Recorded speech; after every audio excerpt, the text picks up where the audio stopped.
बिस्मिल्लाहिर्रहमानिर्रहीम, अस्सलाम वालेकुम। पहले मुझे क्यों निकाला कि नारे ने अच्छा नाम कमाया, अब लगता है अगर मुझे निकाला ये भी झंडे गाड़ने वाला। मुझे ये समझ नहीं आ रही कि सड़कों पे इमरान खान किसके खिलाफ आएंगे, हुक्मरानों के खिलाफ। वो तो अगर आपको याद नहीं तो बता दूं, आप खुद है भाईजान, 2 सूबों और वफाक में आपकी हुकूमत है।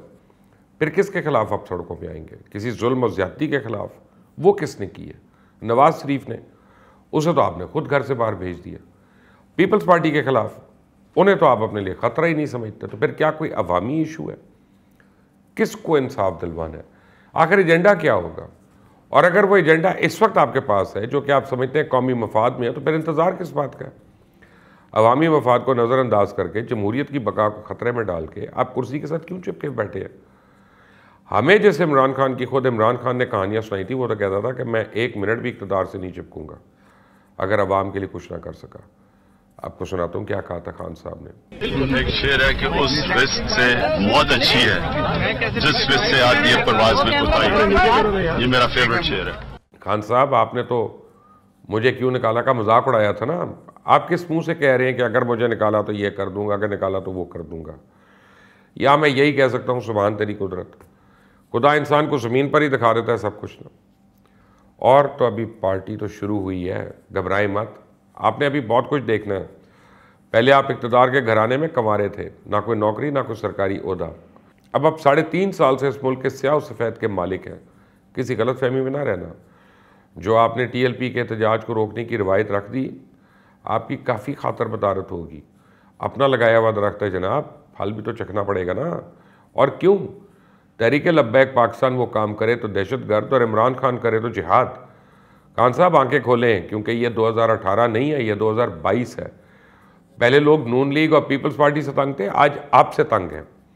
यू टर्न को आपने कौमी तमगा बना दिया। आप तो कहते थे किसी चोर डाकू के साथ मिलकर हुकूमत नहीं बनाऊंगा।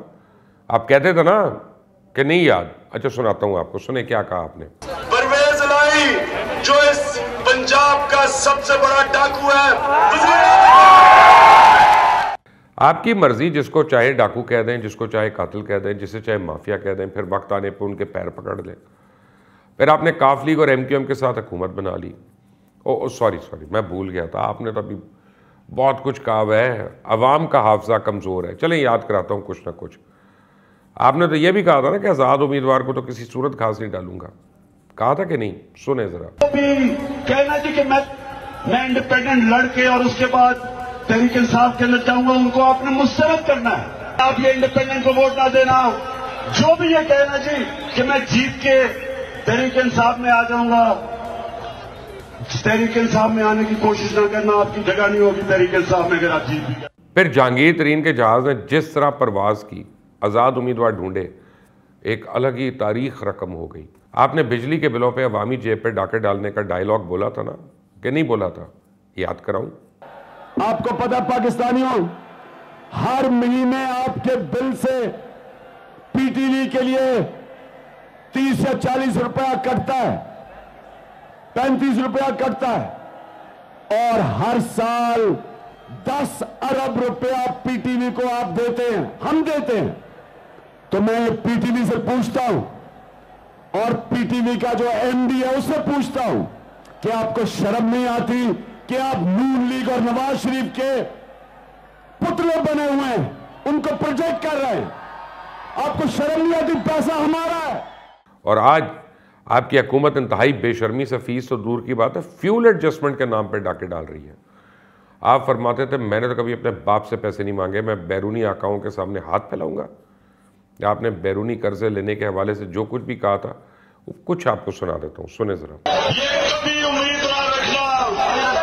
इमरान खान का आपका प्राइम मिनिस्टर हो तो भागा फिर दुनिया में पैसे मांगते हुए, मैं खुदकुशी कर दूंगा बिना पैसे मांगे।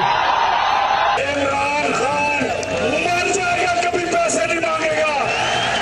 सच कि मैंने अपने वालिद से भी कभी पैसे नहीं मांगे। हमने कभी ना अमेरिका ना IMF किसी से भिखारियों की तरह कर्जे नहीं लेने, एड नहीं लेनी। और फिर आपने एक नई तारीख रकम कर दी।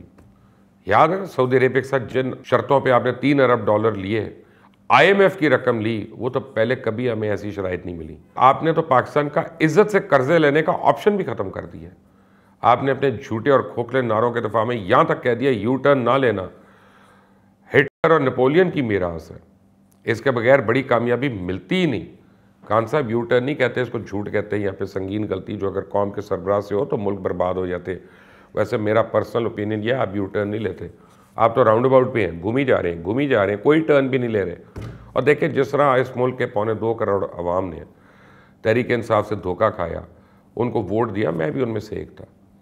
लेकिन अल्लाह का शुक्र है मुझे तो बहुत पहले पता चल गया था और वो सब कुछ नज़र आ गया था जो आज 3.5 साल गुजरने के बाद लोगों को समझ आ रही है। मुझे पहले कैसे पता चल गया कि अवाम के साथ हाथ हो गया? क्योंकि मैं उस बात का गवाह हूँ कि इमरान खान को बताने के बावजूद गलत लोगों को लगाया गया। मैंने खुद बताया कई बारी, हमें इक़्तिदार में आने से पहले बताया गया था कि इमरान खान तो ऐसी टीम बनाने का माहिर है जो हर हाल में जीतती है। हमारी टीम में वो लोग होंगे जिनमें लीडरशिप एबिलिटी होगी, हाई स्टैंडर्ड ऑफ इंटेग्रिटी होगी, यानी इंतहाई ईमानदार और प्रोफेशनल एक्सपीरियंस, तजुर्बेकार। फिर क्या हुआ? हमें मिला क्या? हमारे मुस्तकबिल का फैसला करने के लिए किस किस को हम पे मुसल्लत कर दिया गया, और एक लंबी फहरिस्त है ऐसे ऐसे लोगों की कि अकल दंग रह जाती है। हर शाख पे एक ऐसा ऐसा जादूगर बैठा है जिन्हें खुशामदियों के मंतर और तोहमतें लगाने के अलावा कुछ आता ही नहीं है। और सूरत हाल ये हो गई है कि हुकूमत में ब्रेन ड्रेन के साथ वज़ीरों का मेयार ही गिरता जा रहा है। आप कहते हैं मैं अकेला कुछ नहीं कर सकता। भाई अगर आप अपने नीचे अपने से अक्लमंद आदमी बर्दाश्त ही नहीं कर सकते तो अकेले ही रहना ना आपने। नहीं, अब वही हुआ ना, कहा था मेरी काबीना की फ़ौज नहीं होगी, 20 लोग होंगे, बल्कि 18 लोग होंगे, उसी से मुल्क चलाऊंगा। और फिर बात 39 से शुरू हुई, 54 तक पहुंची, और जितनी तेज़ी से ये वज़ीर और मुशीर और ये झड़ने हैं, मुझे नहीं पता कल इनकी तादाद क्या रहेगी। मुशीरों और वज़ीरों के लिए जो आला मेयार तय किया था उन पे उतरे इम्पोर्टेड मुशीर, जिनमें से 3 पहले ही ना अहली और करप्शन के इल्ज़ामात में झड़ गए। अब बाहर के नए मौसम में दोबारा रिमझिम शुरू हो गई है। एक और इम्पोर्टेड मशीर झड़ गया और मज़ीद झड़ने की भी तैयारियां हैं। शहजाद अकबर रोज़ाना टीवी पर खाली जमा खर्च करने के लिए वो मेला सजाते थे। आज पूरी कौम को पता चल गया कि वो किसी और की तनख्वाह पे काम कर रहे थे, झूठ बोल रहे थे। हमें बताया गया किसी डाकू को नहीं छोड़ूंगा, सारे करप्ट चुन चुन कर इस मुल्क से ख़त्म कर दूंगा, कौम की लूटी हुई दौलत वापस लाऊंगा, इस मुल्क में अच्छी सियासत की बुनियाद रखूंगा, ऐसे कि लोग देखते रह जाएंगे। वज़ीर आज़म हाउस गिराने से लेकर 90 दिन के नारे तक क्या कुछ याद कराऊं मैं आपको। लेकिन हुआ क्या? खेत स्वाब मट्टी, बिल्ली को दूध की रखवाली पर रख दिया। ये सारे काम मुशीर बराए एहतसाब से ही करवाने थे, और वो क्या कह कर गए हैं ये भी बता दें। सारे सियासतदानों को क्लियरेंस सर्टिफिकेट दे दिया गया। मैं तो आपको पहले दिन से कह रहा था ना कि शहजाद अकबर से कोई उम्मीद ना रखें। ये मौसूफ मुशर्रफ दौर में भी एहतसाब की तमाम तर कोशिशों पर नाकाम हो गए थे, और उसके बाद वही पुराना मंजन नई पैकिंग में तहरीक इंसाफ को बेच दिया गया, जो इमरान खान ने कौम को कई गुना महंगी कीमत पर टका दिया। गलत उम्मीदें दिलाते हो, सुनी सुनाई बातें बगैर तहकीक के कौम से कर देना, बड़े बड़े वादे करना, एक भी पूरा नहीं होता। कौम के 3.5 साल ज़ाया करने के बाद पता चलता है जिस नारे पे इक़्तिदार में आए थे उसकी तकमील के लिए बंदा ही गलत चुन लिया। तो अब चूंकि गलती हो ही गई है, मौसूफ ने सबको टांगना है, इसलिए उन्हें डंडे के जोर पे बदमाशी के साथ 5 साल ना सिर्फ मजीद दिए जाए बल्कि पूरे भी करवाए जाए। तो क्या मजाक हो रहा है कौम से? सेहत का शोबा विलायती मुशीर लगा के रिजल्ट 0/0, एनर्जी का मुशीर लगाया रिजल्ट 0/0, एहतसाब के मुशीर ने जो झंडे गाड़े उसकी तो धमाल पड़ने वाली है। इसका एक अलग ही नज़ारा है। अब तर्जुमान भी वो हैं जिन्हें 2018 से पहले कोई नहीं जानता था, और जिस तरह की वो तर्जुमानी कर रहे हैं वो सबके सामने है। एक बात कहूँगा खान साहब, किसी गलत फहमी में ना मारे जाना। ये 2018 नहीं, ये 2022 है। पंजाबी में कहते हैं ना, उन्होंने गल्ला नहीं रही हैं। और जहाँ तक तब्दीली की बात है, बेवकूफ़ हैं वो लोग जो कहते हैं तब्दीली नहीं आई।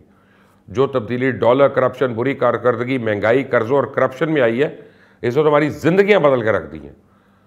तो तब्दीली तो आई है, बंदे को बात इंसाफ ही करनी चाहिए। और हाँ, जो आप कहते हैं ना मुझे क्या ज़रूरत थी खार होने की, मेरे पास अल्लाह का दिया सब कुछ था, तो मुझे क्या ज़रूरत है इन बातें सुनने की। जनाब पहली बात तो ये कि क्रिकेटर सचिन तेंदुलकर भी था, उसे तो क्रिकेट और शोहरत और पैसा भी आपसे ज़्यादा मिला, लेकिन किसी से इसका और इसका मुआवजा ना करवाएं तो आपको एज अ होल पैकेज शायद पहले नंबर पे ही रखेगा। क्यों? क्योंकि आप इस मुल्क के वज़ीर आज़म हैं, आपको इज़्ज़त मिली, ताकत मिली, शोहरत मिली। क्रिकेटर को क्रिकेट बोर्ड रखता है, अब आप चेयरमैन क्रिकेट बोर्ड रखते हैं, ये ताकत मिली है आपको। लोग ताकत के लिए सब कुछ दांव पे लगा देते हैं। और सबसे बढ़कर पाकिस्तान जैसे मुल्क में सरकारी ओहदे से बढ़कर कोई रिश्वत नहीं। आपके पास ओहदा होना चाहिए, चमचे कड़चे इनकी लाइनें लग जाती हैं। आपको सियासत ने बहुत कुछ दिया, अवाम ने बहुत कुछ दिया, लेकिन आपने उन्हें बदले में तबाही और दुख के अलावा कुछ भी नहीं दिया। अभी भी वक्त है, अपनी गलतियों का एहसास करें और इस कौम से किए हुए वादे उनको एक एक करके पूरा करना शुरू कर दें, वरना वक्त गुजरने में टाइम नहीं लगता।